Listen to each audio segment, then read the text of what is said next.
एक और शहर में अतिक्रमण कार्रवाई शुरू है, जिससे फुटपाथ पर दुकान लगाकर परिवार चलाने वालों पर संकट मंडरा रहा है। वहीं दूसरी ओर शहर में सरकारी जमीन में भू माफियों ने कब्जा कर रखा है, जिन पर मनपा प्रशासन द्वारा कार्रवाई नहीं की जा रही है। ऐसा आरोप समाज सेवक ज्वाला धोटे ने लगाया है। गरीब फुटपाथ दुकानदारांना तुम्ही बेरोजगार करत आहे।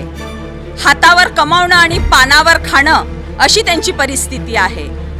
आत्मनिर्भर आहेत, चटणी भाकर पुरतं कमावतात।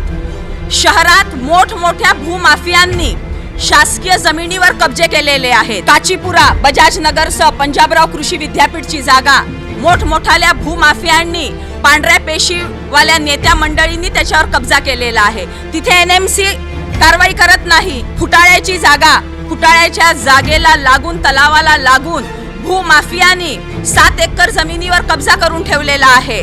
त्याच्यावर महानगरपालिका आणि पोलीस प्रशासन कारवाई करत नाही। उत्तर नागपूरमध्ये अनेक दिवसापासून, महिन्यांपासून आंदोलन सुरू आहे भूमाफियांच्या विरोधात। तिथे ही महानगरपालिका आणि पोलीस विभाग कारवाई करत नाही। मोठमोठ्या भूमाफिया, चोर, बदमाश यांच्यावर पोलीस विभाग कारवाई करत नाही, परंतु या गरीब, दुर्बल फुटपाथ दुकानदारांवर, हात ठेल्यांवर आपली दंडू, आपल्या दंडूसा आणि आपल्या वर्दीसा जोश पोलीस विभाग आणि एनएमसी दाखवते, हे अजिबात सहन केल्या जाणार नाही। मोर अपडेट्स के लिए महाराष्ट्र टीवी 24 को फॉलो करें।